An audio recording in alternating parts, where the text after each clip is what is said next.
Welcome to Doctor Who Rewind, an unofficial and unprofessional rewatch podcast where I, Tyrese, and my friend Katie... Hello. That was better than last time. Thank you. Watch and discuss episodes of Doctor Who, starting with the revival in 2005. Once we complete that, we'll backtrack to the 60s and talk about Classic Who. In between seasons, we'll discuss extended media, things like games, books, Big Finish audio adventures, and possibly whatever the hell else we can get our hands on. Season 2. It's not season 2, it's episode 2. Season 1, episode 2. Season 1, episode 2. I am already crumbling over this. The end of the world. The end of the world. Baby. What do you think? Of this episode. Yeah, just in general. Initially. I feel more positively about it than I do negatively about it. I thought you were going to say more positively about this than you did about Rose. No, I mean, I still feel more positively about Rose than I do about this episode. Yeah, well, it's... Yeah. And just comparatively, why? I don't know. I think one of the sort of big reasons... I don't know if this is, like, for me personally, but I feel like one of the reasons why it does feel so very different is that at least in Rose, you know, like, we're in London. I mean, I know it's modern day now, but, like, when it aired, it was, like, modern day. And it's like, oh, this is familiar. But then you go somewhere else that is, like, you know, everything is different now. We are in space and there's aliens. And it's like, you know... It's like, oh, now I'm in unfamiliar territory. Some weird and, like, also very cool alien designs with this as well. Like, in this episode specifically. Because you do get cool alien designs, but normally it's like, here is one race. Yeah. For the whole episode. Not here. These are, like, really varied. There's, like, hawk-looking ones that I thought were going to be kind of like the ones from, is it Death of the Doctor? Sarah Jane oh episode. My, yeah, the vulture-y looking aliens. Voiced by David Bradley. Yeah, I can't remember what they're called. I can't remember, but those ones. But with the memory weave. About. I know what you mean. The memory weave, I didn't even remember that. That's it, They try and make a key out of their brain, don't they? Yeah, they're like, Think of the key. Think of the... And then, yeah. Yeah. Oh, God. Yep. Russell T Davies doing his work again. What a man. I don't have... another thing about this episode, but I can tell you that when I was younger, when this episode came out, I got one of the action figure sets, and it was the one where it was Rose and the two little spiders. I think did I have that? I don't know. We'll talk toys some other time. I wish that sounded cleaner. So, episode 2, The End of the World, written by our boy Russell T Davies, directed by Euros Lynn. And regular Doctor Who director. He directs. Correct? He's done a few. He's done a few, but not as many as I thought he'd done. I feel like that's one of those names that you hear quite often. Oh, you see it. So they've done a lot of TV directing. Doctor Who, Torchwood, I think some episodes of Sex Education. I could be wrong on that. No, actually, I'll tell you what, that is correct, because I remember when I was watching Sex Education and Euros Lynn came up, and I took a moment where I was like, from Doctor Who? This aired the 2nd of April, 2005. To 7.97 million viewers. That's a lot of people. Down from Rose. I think we could do this in front of 7.97 million people. Like if we had a stadium that could fill that. I say stadium, you would need a lot bigger than a stadium. I think you might need a small country, or like an island or something for that many people, right? Well, I mean, the UK has like 63 or 64 million population. So I think we'll get a small island then. We'll go a small island. Get ourselves a little fire festival. Yeah. So this episode is Rose's, what I'm going to say, first full journey in the TARDIS. It's her first trip. But not her where they first travel adventure. through. Did you say not her first adventure? Yeah, like Rose is like her first adventure at the end of the month. It's like her first actual trip, I would say. I had it the other way around. She takes a trip in the TARDIS in the first one when she goes to the bridge. And this is her first adventure. It's conjecture, isn't it? Do you know what that means? They say it a lot in Breaking Bad. Do you know what conjecture means? Okay. I do somewhere in my brain, yeah. English student. They go to platform 1 in the year 5.5/Apple/26, or the year 5 billion, to watch the sun expand and the earth explode. After many different kinds of aliens show up, including the face of Bo, the mocks of Balhoun, and trees, Rose and the Doctor split up. The Doctor takes Jabe, one of the trees, to explore the ship, whilst Rose talks to Cassandra, the last human, and manages to get on her bad side. Whilst all this is happening, small robot spiders given as gifts begin sabotaging the ship and kill the ship's steward, leader of the Blue Man Group. Due to the rising temperature and the sabotage, everyone on the ship is in peril. The adherents, I think they were called, of the repeated meme, that name's so good, find Rose wandering the ship, knock her out, and store her in a room waiting for her to die. You were making notes when this happened, so I don't know if you saw this. Yes. The repeated meme actually like backhand slapped Oh, her with yeah. a metal glove, and I don't even know how she like came to so quickly, because she was just like, I'm awake again, but that was insane. No head trauma at all. Not Yeah, not yeah. a concussion for Rose Tyler. She's stronger than No that. slurring. She's just up and out. They knock her out and store her in a room, waiting for her to die. The Doctor discovers that Cassandra brought the repeated meme. I love it, and that it was her idea to destroy the ship. Cassandra teleports, fleeing the Doctor. Figuring out the plan to destroy all on board Platform 1, the Doctor and Jabe restore power to the sabotage shield and save the day. Sadly, Jabe does not make it. The Doctor brings Cassandra back to confront her. She dries out, and the hardened Doctor lets her die. He and Rose travel back to 2005, where the Earth is still in one piece. Now she's seen how dangerous travelling with the Doctor is, and he asks if she still wants to travel with him. Rose doesn't know what she wants, but she does know that she wants chips. And that's my first synopsis that I've written myself. And there are certainly bits that don't go in that order, and I'm certainly cutting things away. But that is the plot. gist of the episode. That's the plot, yeah. All the key beats, I think, are there. Yeah. There is a little bit of music playing at the very beginning of this episode when Rose is in the TARDIS with the Doctor, and I recognise it from somewhere. And I don't know where it was, but I want to say it was in some kind of, like, game or something. Which is when they're talking, when he's like, where do you want to go? And she's like... Yeah, it's like kind of like years in the sort future, of fun, jaunty music. It's from somewhere else. Or maybe, like, somewhere else we got from there. But I was wondering if you... Because I have a memory of it being in some kind of game or something. And I don't know why, but, like... I don't know. So the song was called Clockwork TARDIS. Yeah.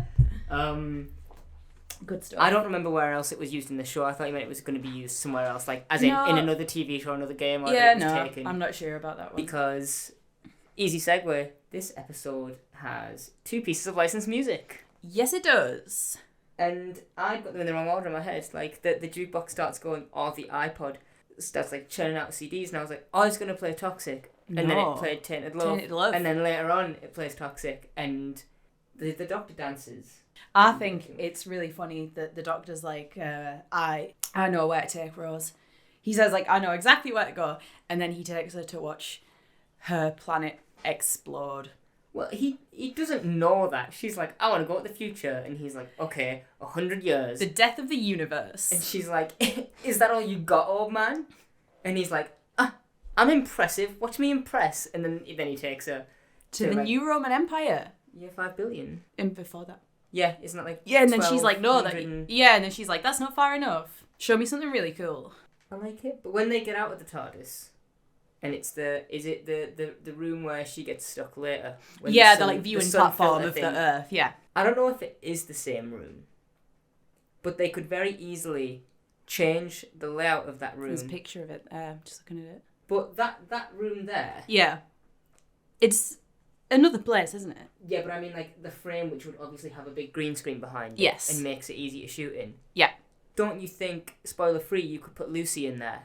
You could put Lucy in there. From later in the season. You could put Linda with a Y in there. Oh, she's called Linda. She's called Linda with a Y. I put Lucy in here. I'm a terrible human. She's called Linda with a Y. Don't be doing Linda like that. Yeah. You could. Sorry. But you could. She would fit nicely in that room. I'm like 80% positive. Yeah. It's just a reskinning of that set. It's the game station. Right? This isn't Satellite 5, this is Platform 1, it's a different thing. Platform... Oh, yeah. I forgot about the long game. Yeah, but... Okay. Yeah, no, yeah, it's absolutely that. If I've been lied to by the Doctor Who special effects team. Oh, God, the Confidential with Cassandra, she looked terrifying. She looked that like was like a spider horrendous. Like a spiderweb with a face. All the veins and whatnot. But yeah, they get out of the TARDIS. I don't know what they converse about, but he says, isn't that like the cold up? And he's like, and this is the day the sun expands and the world goes kaboom, and then he goes like, and the song starts. Is that when the song starts? Yeah. Yeah. And then isn't that afterwards when they're talking about it, and he does this whole, you never consider the fact that you like survive or whatever. Yeah. And he's talking about that's the speech that Russell T Davies was talking about recently in an interview. Yeah. The one that kind of has aged like a fine milk, when you think about it. When you think about the current state of the world, yeah. Yeah. But like back The then, 2005 optimistic Doctor Who state of the world. I think it's still going to be optimistic when it comes back. And a different type of optimism, but it's still going to be a... Oh no, I still think it's going to be optimistic. I just don't feel optimistic myself about global warming. Neil Patrick Harris is going to fuck his shit up. I do like the opening of this episode, which is literally the second she steps into the TARDIS after the end of Rose. That's where the cut happens. The beginning of this episode is her finishing off that jog into the TARDIS, not in choppy slow motion. And him being... And the Doctor just being like, okay, where do you want to go? Yeah. Forward or back? Yeah. I like that. It's so good. What would you choose as your first adventure? Back. Yeah, if you just met the Doctor and he was like, all right, first trip, where to? I just know that you'd be travel sick. You'd be in the TARDIS and you'd be like, why are you taking this tablet, please? Yeah, I'd be like, TARDIS sick bag. It's bigger on the inside. Heyo. It's always fine to use. Some kind of vomit dimension that it gets transported. Where would you want to go? I think that I would want to go... I think I'd want to go to the past first. The past? Yeah. Whereabouts? Skegness in the 20s? Yes. I've heard it's beautiful this time of year. That year? Yeah. The whole year? I've heard 1926 was a great time for Skegness. It's beautiful this time of era. Yeah, I don't know. Somewhere, I'm not sort of specifically sure where. But the thing is, I probably wouldn't want to kind of like... I mean, adventures would inevitably end up happening, I imagine, being with the Doctor. Yeah. But I think I'd be like, I want to go to, like, Woodstock or something. Yeah, you would. And, like, have an experience, Like, do something I couldn't do. I want to go to, like, the first WrestleMania. Basic bitch. And, I mean, we do cool stuff as well. That's when we find out, like... If I was going past, I would want to see something pre-human just to be like, I saw it. You'll never believe me, but I saw something that was around before we were even a concept. Like, that'd just be cool to me to be like, did you see it? No, you didn't. I did. Yeah. See a dinosaur and be like, I've seen one in real life. That is not at all what they look like. Because you go back and you're like, Chris Pratt, is that you? And he says, it's me. Mario. It's me, Sam Neill. So... If you hear Platform 1 bans religion as one of the things when they when they do the little tannoy announcement, it's like you can't have something no teleports on board, and then they say that Platform 1 bans religion.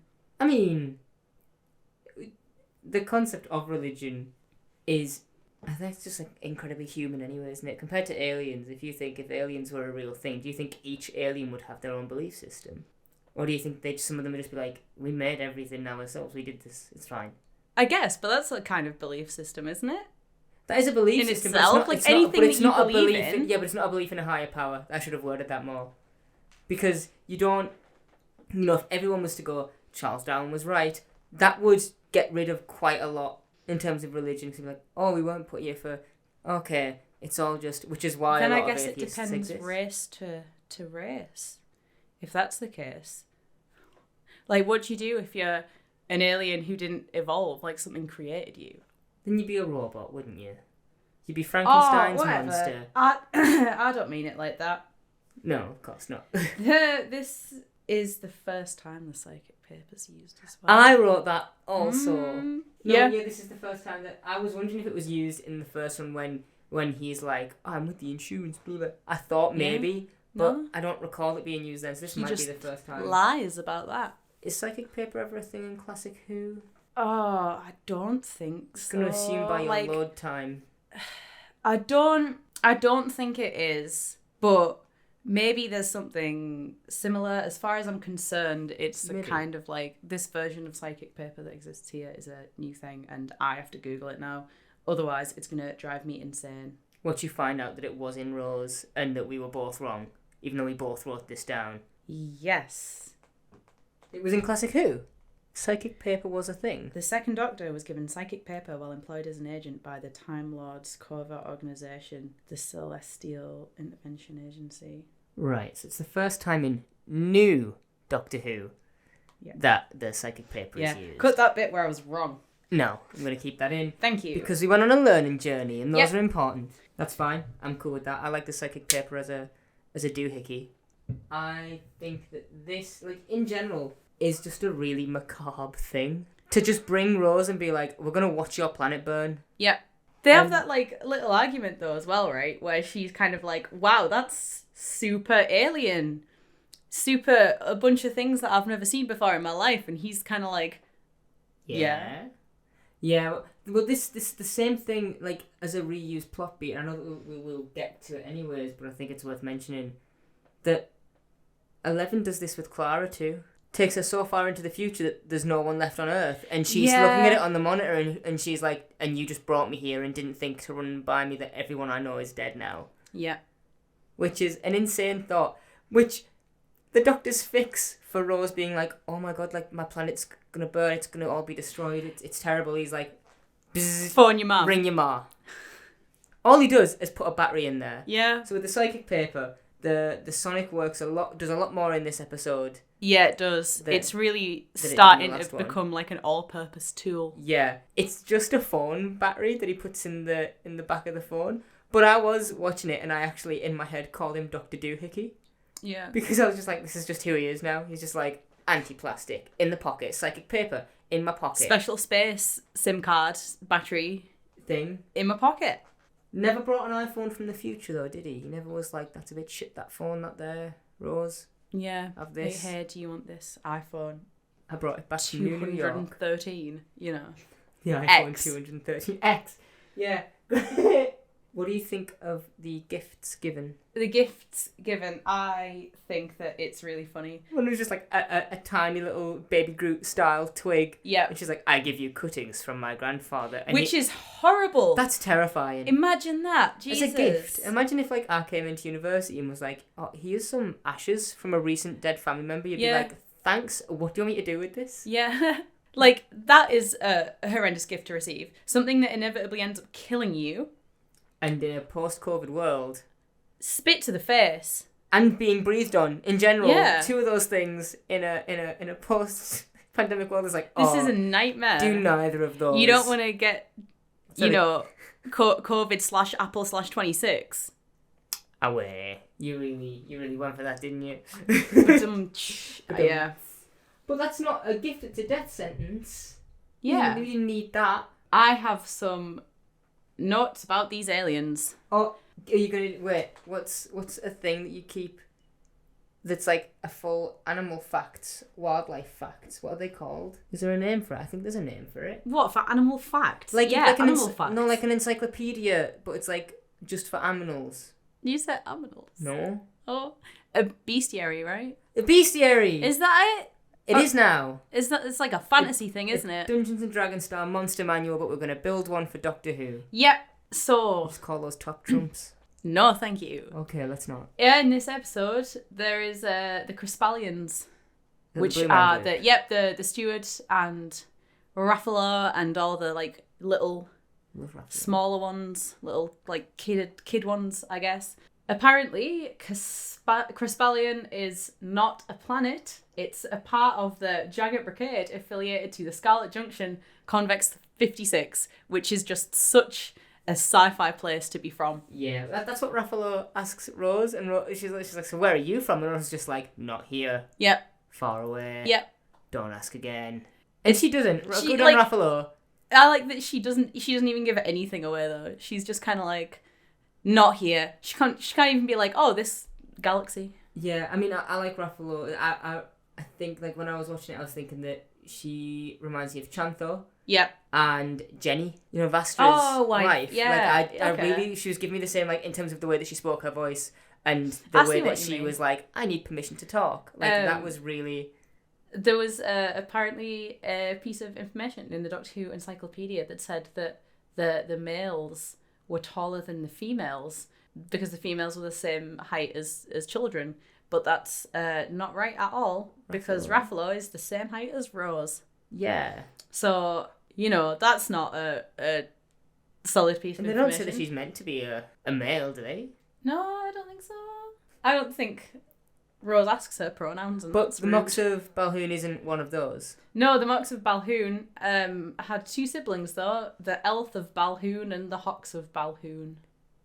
Do we never see those on screen ever? I don't think we ever see them on screen. They are in. There's a comic, I believe, and there's also like a totally unofficial thing that I got from the TARDIS wiki, right? Which is apparently like not reliable at all. The Ultimate Monster Guide, that said his legs were crippled by a disease, so he travels on a fast-moving anti-gravity chair. The chair also replaced his bodily fluids every 20 minutes, so he didn't sweat galactic acid. And it also says what his favourite song was.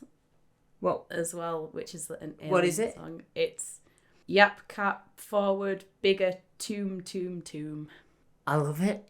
I want to hear That's it. like I know that it's that's not the real, thing. and you said that it's not necessarily Yep, not a reliable source. reliable source. But if I write that song, we can make If that you a make reliable. that canon. Then we can make that. I don't know how I feel about just being like, oh, because this is information that we don't need, and instead of being like, you know, they all just for some reason balloon up and get overweight, and then they all need these little carriers. It's like, So no, he this was crippled. He was crippled by a disease. Allegedly. Yeah. Then there's the face of Bo, of course. Oh, one-off alien who never shows up again. The Nope. face of Bo. The face of Bo. Just the one. Yep. Just the one appearance. Single, yeah. Not the faces of Bo. Just the face of Bo. I have a thing that I think of every time I see the face of Bo, which is that he really reminds me of Cassandra Nova from the X-Men, who is like Charles Xavier's sort of evil twin, and she's like proper shriveled up, and she's telepathic. Like the Voldemort baby. Yeah, she was like, she's made of pure hate. She wants to like kill Charles Xavier. Like legit, like wait, like because it's an X-Men thing, so it could be. Is she just an angry person, or is she actually made of hate? She was Charles Xavier's twin, and he murdered her in the womb because he sensed her like evil psychic power. And then the clump of cells that was Cassandra Nova fell out, attached itself to a sewer wall, and like grew itself a body out of pure spite and hatred for Charles Xavier. And it is like his evil twin, and Cassandra Nova is like a super old, wrinkled. She looks exactly like Charles, except she's evil. And she's like a proper haggard old telepathic lady. That's metal as fuck. Yeah, right. He was just in the room and he was like, don't... Bad vibes. Yeah, vibe check. He went, bad vibes, Cassandra She felt Nova. the vibe check in the room and he was like, well then, you're not making it out here. Jesus. The face of Bo. Yeah. That's what I think of from her. There's not really anything to say about the face of Bo, to be honest, without spoiling, yeah. Yeah. And also, future appearances. there's not really that much extended stuff about the face of Bo, you know, that I could find. Which is weird. Apart from that he has an alias, apparently, which is Mr. Derek. Yep. Did you find any more information on Mr. Derek from the year 5 billion. How do we... Who says this? Iris Wildtime. Who is it a comic thing? It's a novel thing, I believe. I don't know much about these. Like, I know it's like a whole series that has all of its own continuity and that kind of stuff, but I don't know much about it. Right. Okay, because I think the Face of Bo has, what, 2 other appearances more after this? Yes, 2, yeah. Yeah, 1 in season 2, 1 in season 3. Yep. How do you feel, without getting into too much, about the Face of Bo as a character? I like the face of Bo. I do. He's like I think one, it's a cool like visual, like just a big head in a tank. Just a big head in a tank. I think that's cool, you know. Yeah. No, I agree. And I like this. I like a cryptic vibe. I like a prophecy, you know. I like if you all of that. Samidi's Riddles 3, and then he disappears and he finds him Yeah, again. that's like it's such a, you know. Yeah. I'm into that. I think that's fun. I like him as like a weird Gandalf type character. Yeah. Who's just like, everything's okay, Like, don't worry. Yeah. And then disappears and you're like, what?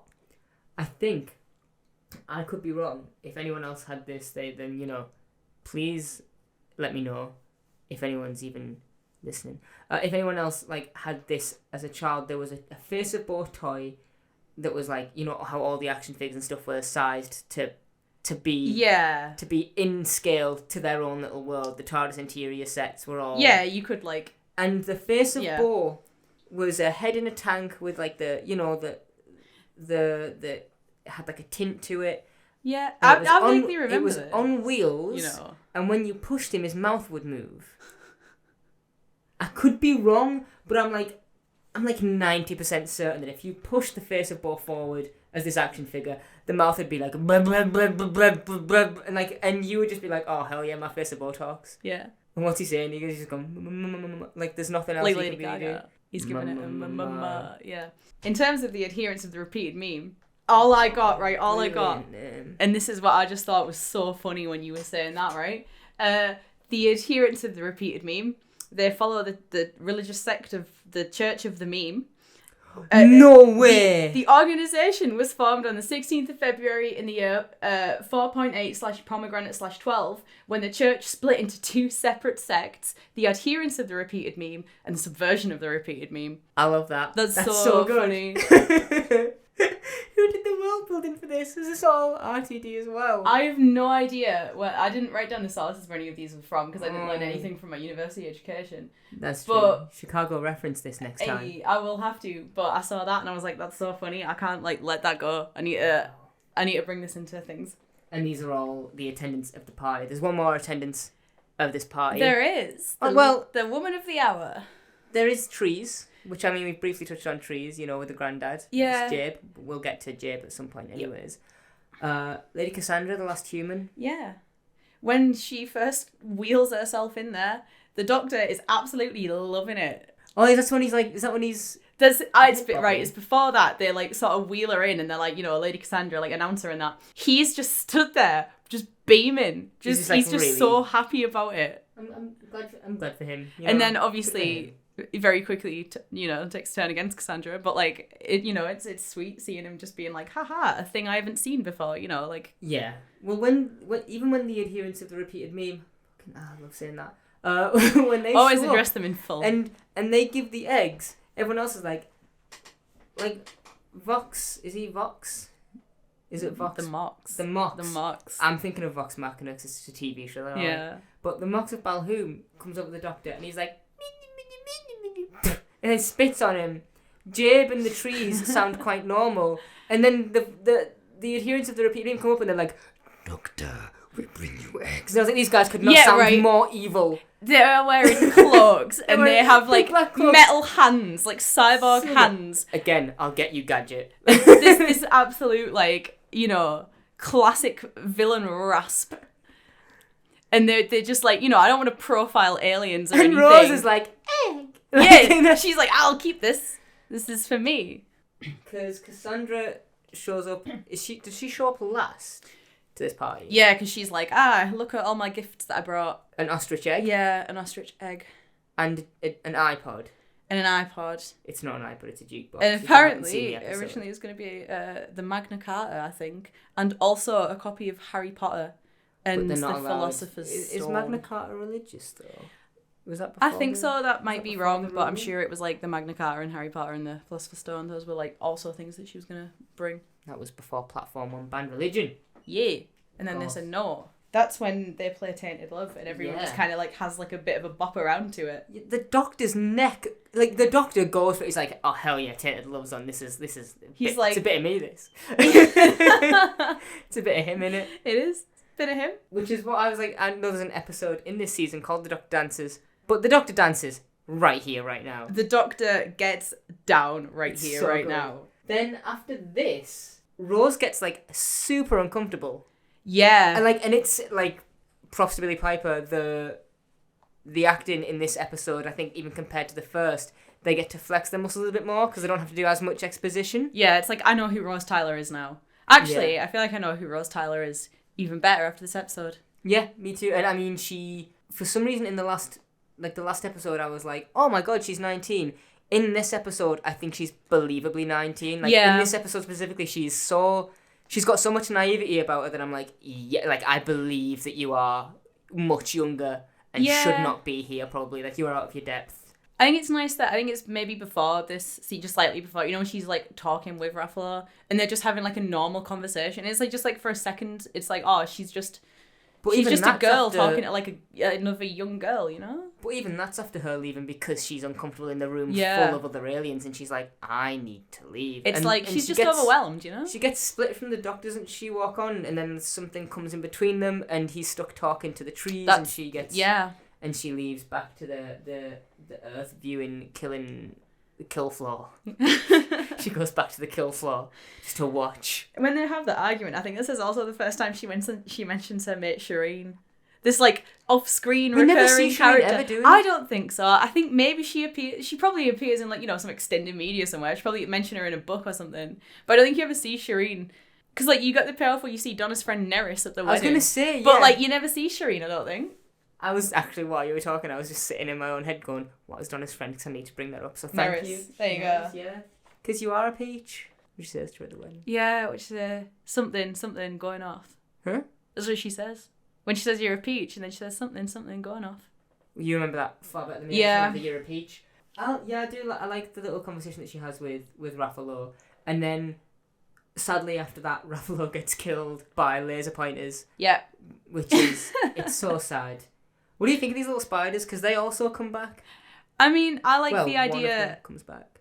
I mean, I like the idea that they're just kind of like little spy bots. I don't know how I feel about them killing. Yeah, because when they were like, "Oh, these spiders sabotage," I love the ideas that the idea that these spiders don't kill; they're just rotten little shits. Yeah, They're they just are like- just like little pests. They're just there to fuck stuff up. It's and like walk when away. you see an actual spider in your house and you're just like, bastard. Like, yeah, get rid of that. You're not like it's gonna kill me. You're Yeah, like, you're oh, just it's, like, it's here now. God's I sake. mean, they're not spiders. They've got 4 legs, so they're not spiders. But like, it's spiders. Yeah. They're spiders.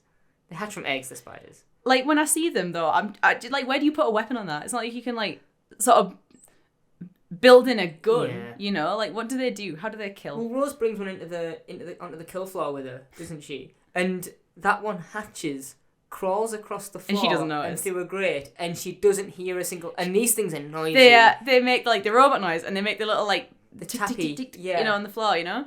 Have you ever had a spider on laminate floor that is so big you can hear its footsteps? No. Like you can hear the little like.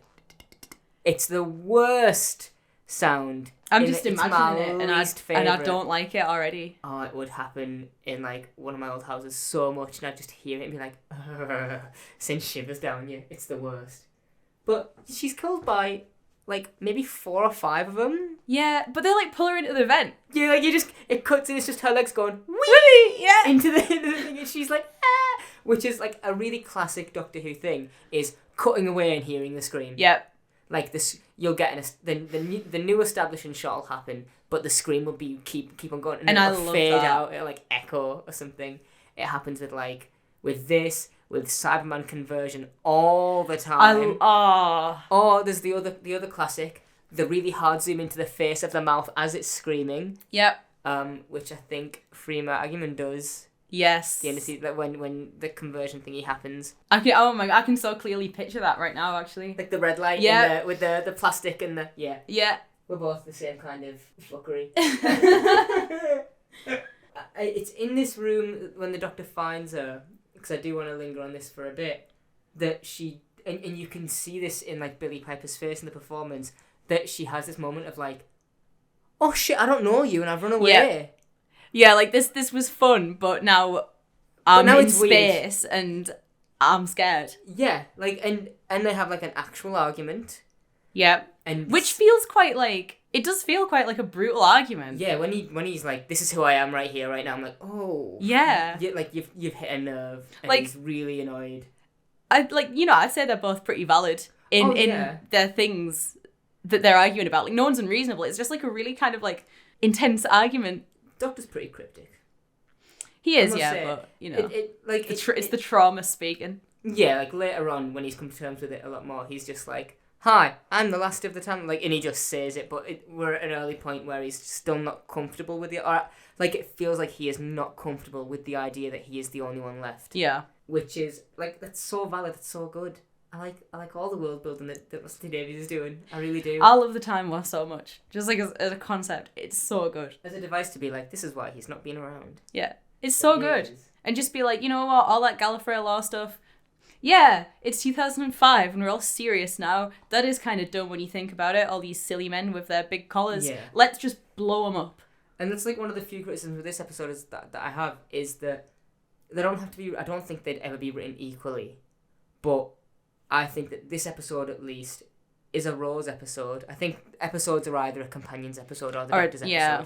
This is definitely a Rose episode for me, and Yes, I agree. I think that she is written much better than, I mean, the Doctor's an established character through the last 60 years of television. You've got to establish a companion, and we have to like her, but I think that she is done so well for every part of this episode, where Yeah. she has like these really human moments where she's like, I just want to be alone, I just want to sit and think and breathe for a minute, and it's great seeing how well she's been written. Well, once she kind of gets into it, when she sort of starts to, I guess, become maybe a little bit more comfortable, when she's going back and forth with Cassandra, yeah, like that sort of feels like, because you know, it's like another just kind of endearing thing, I guess, because we all know that, like, yeah, Rose is kind of right here. Yeah, when they're you talking know, about, like, we're already plastic on her surgery. side, so then we get to just kind of watch her be like, yeah, like, you tell her, you know, This is what, she's like, saying what we're all thinking. And, like, I think that it's quite subtle, because it's an interesting way to go, like, he is the last human, she is completely flat, she's the opposite of fat, she is flat completely, it's a brain in a bit of fluid, being wheeled about the place and moisturised to keep her going.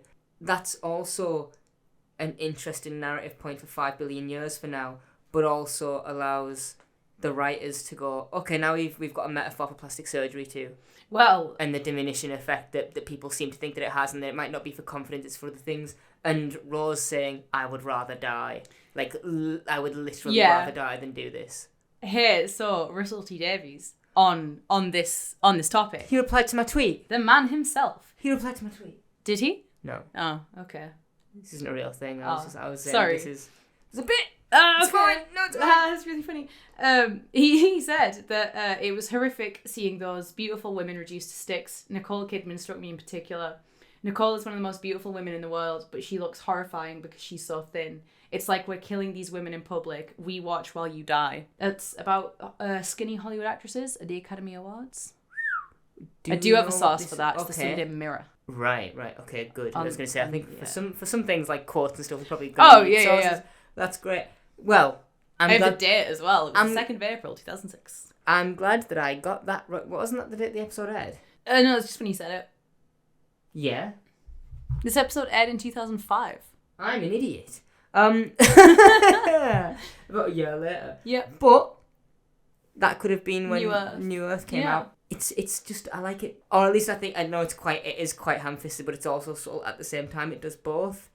Because the Doctor and Rose are never going, like, outwardly with their own words. They're not verbatim saying, plastic surgery is wrong, it's diminishing, it's dehumanizing. It's like, there's just a conversation, and you know enough about the subtext to go, I recognise it. Yeah, I recognise what this topic is.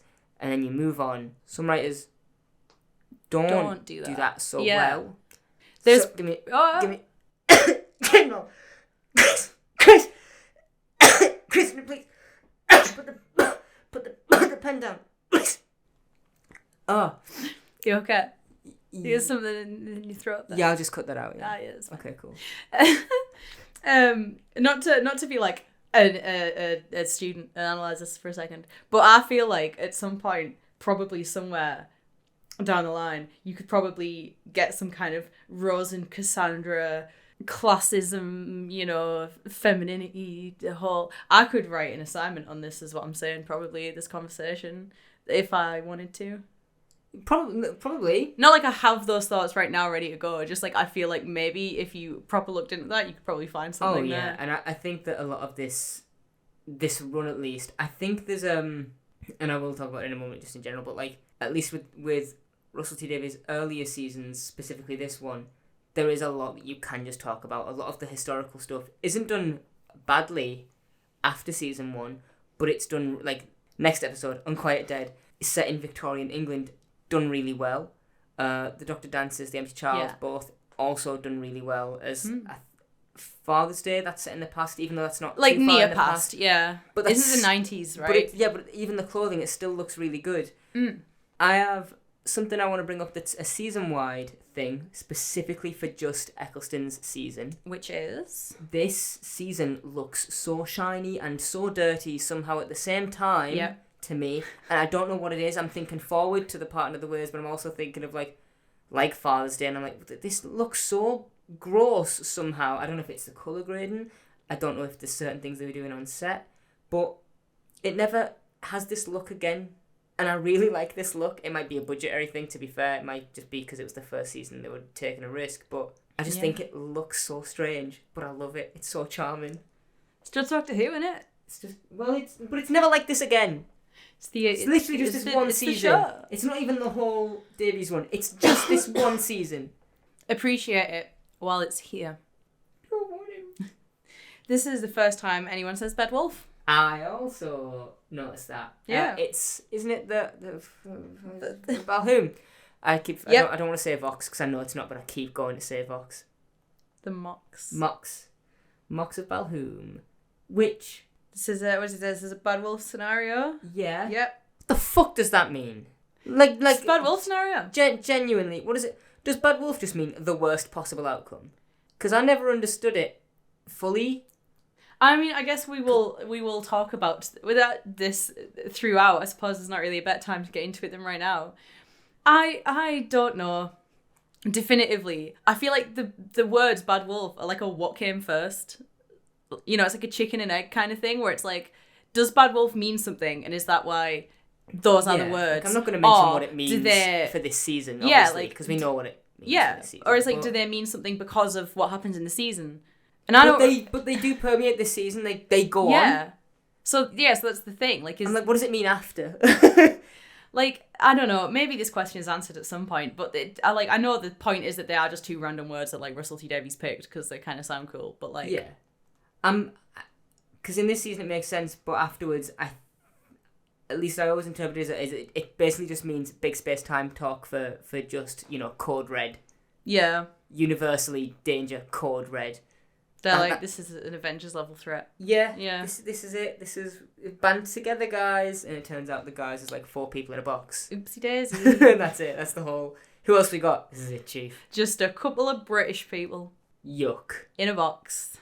Cassandra is super racist. Holy shit. Yeah, she's really super racist. She's not holding back, is she? Like, people had like, I guess, interspecies relationships with aliens, which is a topic, I guess. I mean, it's a hypothetical topic, but again, it's just going to be one of those things where it's clearly a bit metaphorical for... I imagine Russell Davies being gay has experienced a lot of hatred in his life, because I don't know a single person in the LGBTQ plus community that just hasn't experienced hardship over just who they are, which is wrong.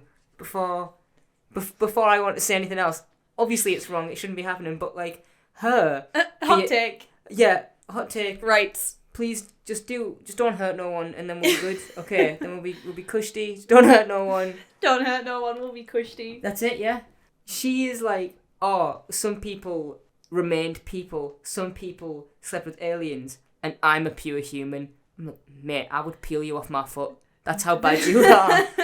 The thing that's so funny about her, like, essentially just being a racist, though, is that it's like, if like this trans Cassandra thing is a legitimate thing, then Cassandra, you were also a minority. That's true. Is that brought up in New Earth or is it in this? I didn't hear it in this. I think it's in this because I think when her and Rose are looking over the planet, I'm sure she says something about like growing up somewhere and being a little boy or something. Yeah, I think it's like she's saying something about like that's the Los Angeles wherever. That's where I grew up, like when I was a little boy or something.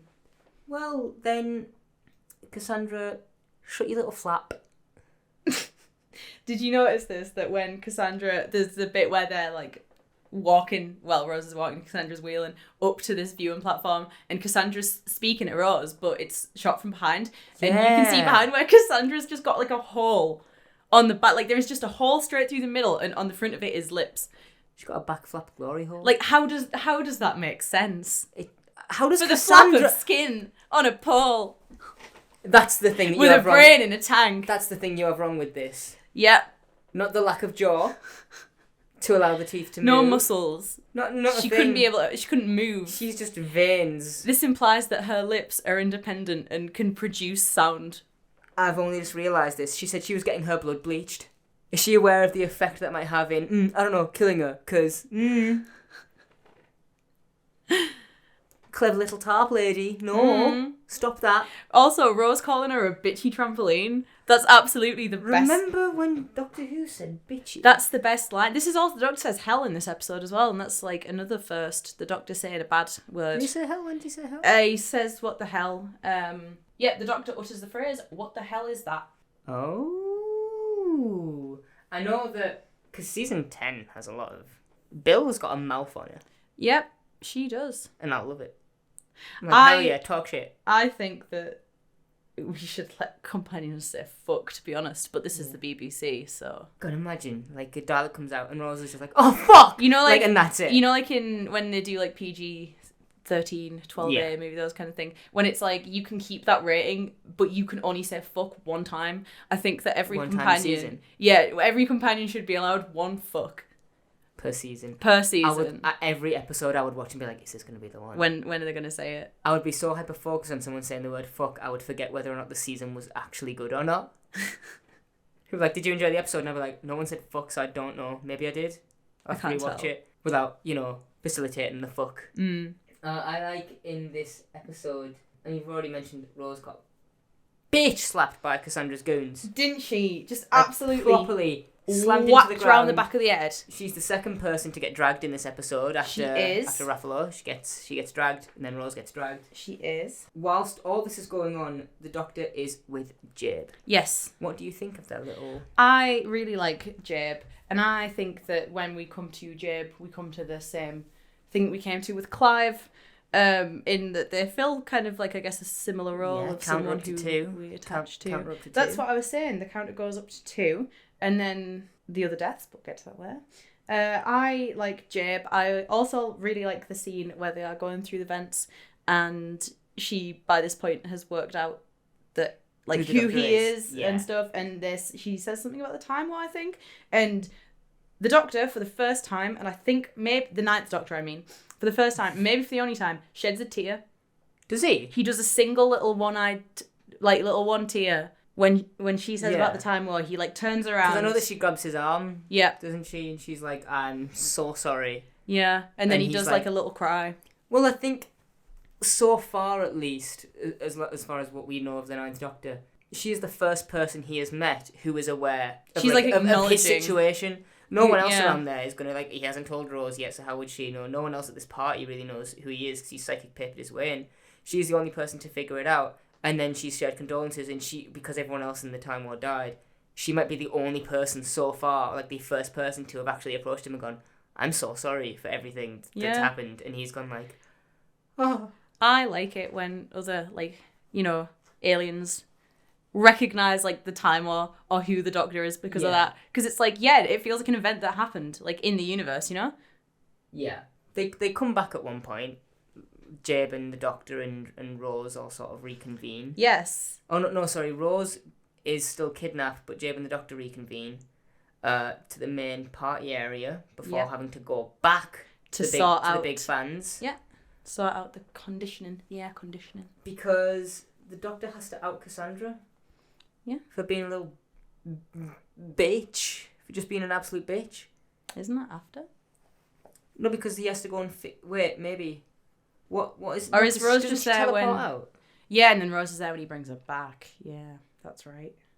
Yeah, she teleports out and the Doctor's like, we've got literal minutes to go and sort this. That's true. Also, in the scene, when this happens, the Doctor rips off another arm. So that's 2 arms that the Doctor has ripped off. Oh, yeah. Does that happen? He just... when he's like, the repeated meme, a meme is just an idea. And then he...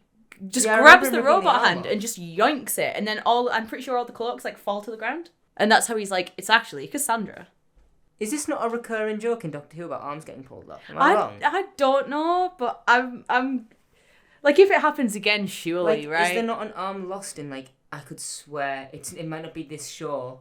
There is a show with a recurring joke about arms coming off. Sorry, but it's one of those things that's going to bother me. I mean, I don't think it's this show, unless it happened again, in which case I will happily be proved wrong. About the Doctor yoinking arms. It's not. I know what it is. It's a phase. It's one of the Marvel phases where at least once in each movie someone loses an arm or something like that. Because, like, Iron Man 3, Killian loses an arm and it grows back. Yeah. I'm pretty sure it happens to someone in the Thor: The Dark World. It might be Malekith that it actually happens to. Winter Soldier. Yeah. I think it's phase 2 of Marvel. That sounds right. There's a... I didn't know about this, but... one of the Ultron robots will lose an arm at some point. Yeah, okay. I figured it out. It's fine. But it's not Doctor Who. I just thought that it seemed like something that could happen in Doctor Who.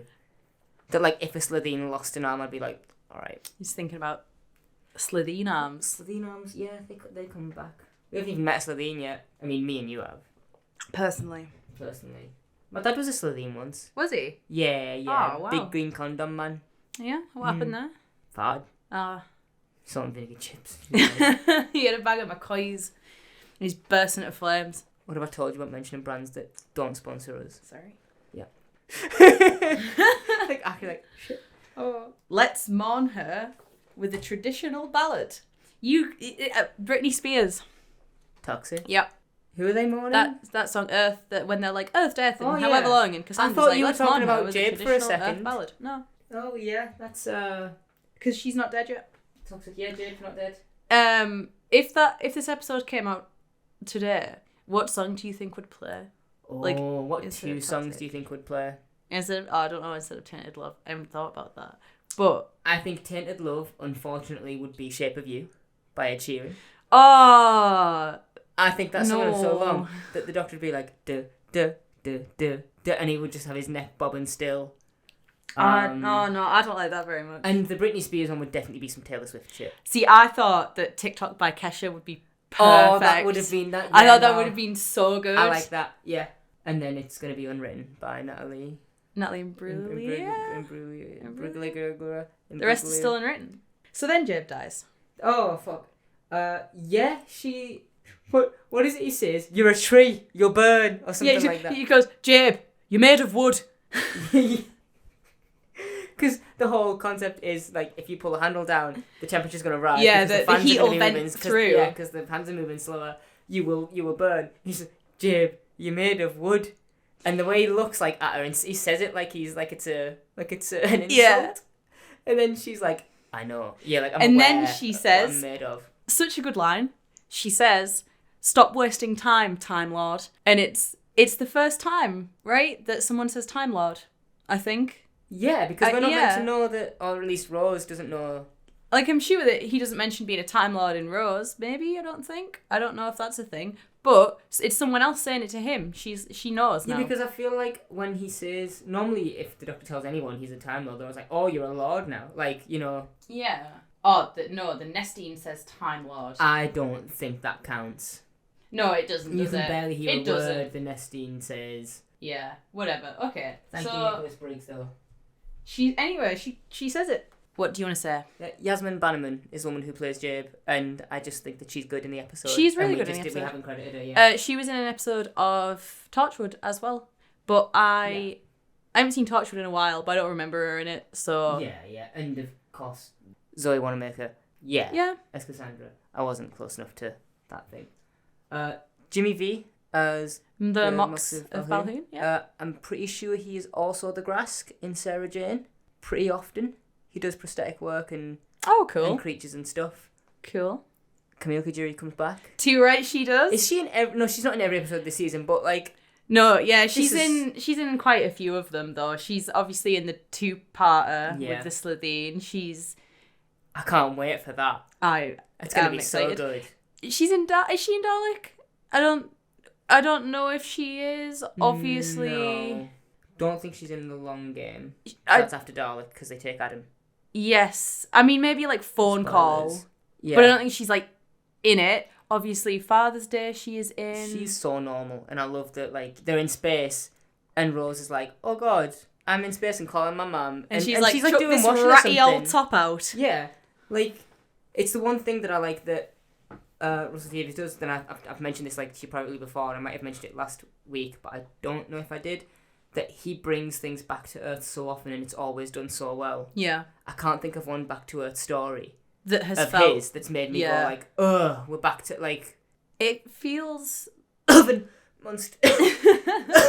Oven monster. Don't even. That is a. Sorry, I'll cut the coffee The- fits. It's the asthma. That is an absolute Jackie honeypot. That Yeah, I episode. don't think it's as so bad as- her back must have hurt from carrying that one. Paul Casey, often in prosthetic, was an art in the last episode.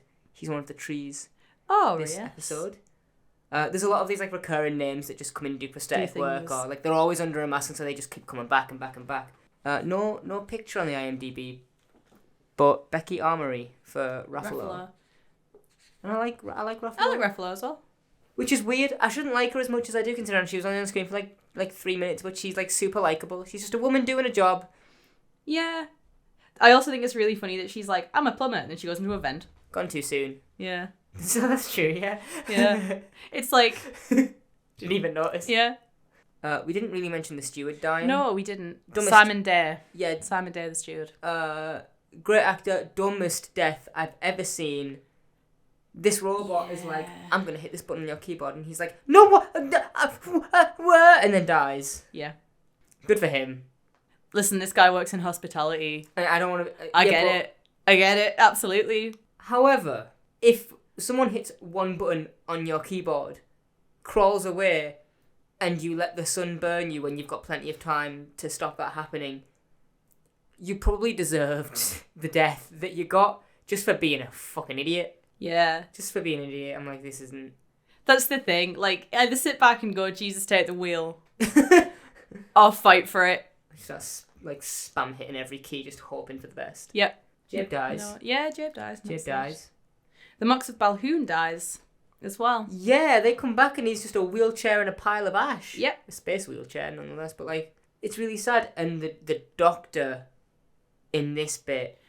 Oof. Right? Eccleston, like, as much as I was saying that Rose is not the main focus writing-wise, or it doesn't feel like... No, Rose is the main focus writing-wise. My bad. The doctor is sort of the back burner character. He gets these moments. He does get good expositional moments, but this is when, like, Russell's like, okay, this is you take this and you run with it, and...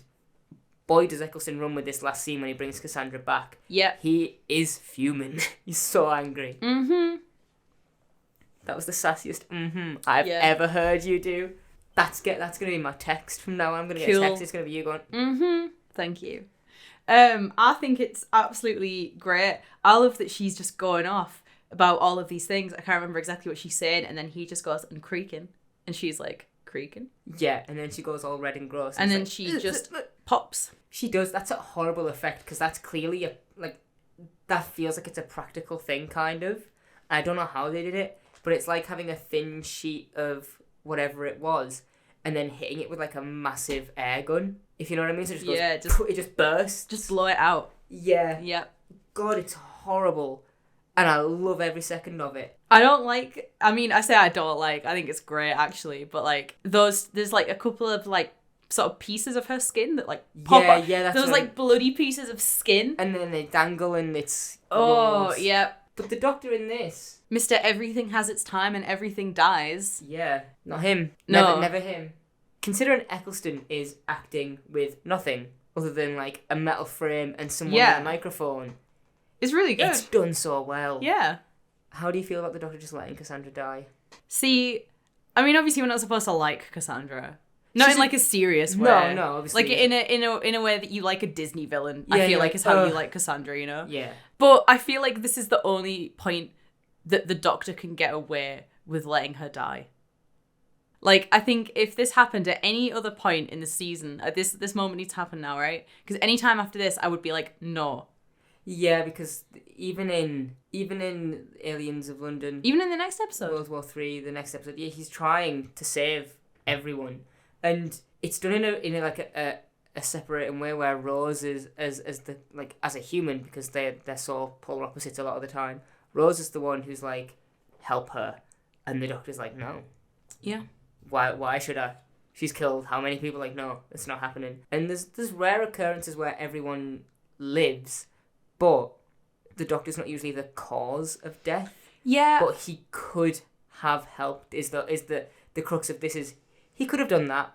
It's not necessarily something in character, but given his place and where he is and what he's been through just before these last few, adventures of his, whatever's been going on, it makes sense that he's a bit more hardened, a little bit, rough around the edges, and it's just done well. It's so much fun to just watch him come out. Any scene where any of the doctors come out and they're serious and not whimsical, and so you're like, he's like royally, something's really, really gotten to him, and I love any one of those scenes. Any one of those scenes is good for me. I love an angry doctor. Like in real life. Like if you go to your GP and they're like, what the fuck? And you're like, yeah. I like it when I go in for a checkup and, they ask me like a regular question, I give them an answer, and then I was like, no, not this. I have a weird question. The end of this episode. Mm-hmm. Chips. Number 2 on the chip count, baby.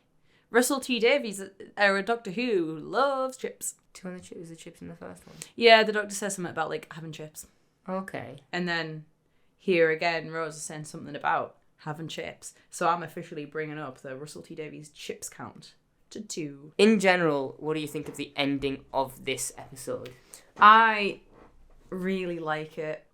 I also think it kind of is like the first time, because listen, You're gonna say something. we'll get into it more as it comes up, but this kind of like Dr. Rose thing that's going on, I feel like this is the end of this episode. It feels like the start of it. It feels like the...